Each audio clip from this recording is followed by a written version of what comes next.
नमस्ते मैत्रिणींनो, आज आपण पुन्हा ट्रॅव्हलिंग ब्लॉग टाकला आहे, ज्यामध्ये आपण एकाच ठिकाणावर ते 2 पॉईंट असे बघणार आहे जे आपले लक्ष, मन, वेळ याची पूर्ण भरपाई करणार आहे।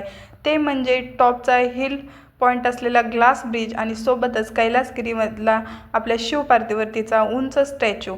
ते बघण्याआधी आम्ही कैलासगिरीचा पहिल्यांदा ग्लास ब्रिज बघायला गेलो, जिथं खूप गर्दी होते आणि तो सनसेटला बघण्यास सुंदर असतो, कारण तिथे 4 पॉईंट बघता येतात: सनसेट, समुद्र, जंगल आणि उंचावरून वायझॅक सिटी। पण ते आमचे मिस झाले।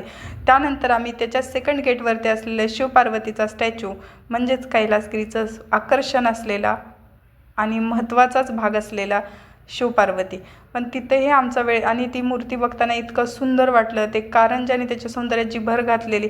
रात्री जरी ग्लास ब्रिजवरचं सीन मिस झाले असले तर रात्री बघण्यास सुंदर असलेले शिवपार्वतीचा स्टॅच्यू अप्रतिम होता, ज्याला बघताना वेळेचं भान नव्हतं। मनात जी शांतता होती आणि डोळे जे तृप्त झालेले ना, त्याची तुलनाही करू शकत नाही आहे, कारण दिवस सार्थक गेल्याची भावना तर सोबत होतीच। हे सगळं बघितलं, फोटो काढले आणि तिथून रिटर्न आम्ही आमच्या रूमवर जायला निघालो, तर असा होता कैलासगिरीचा पर्वत आणि शिवपार्वतीचा स्टॅच्यू।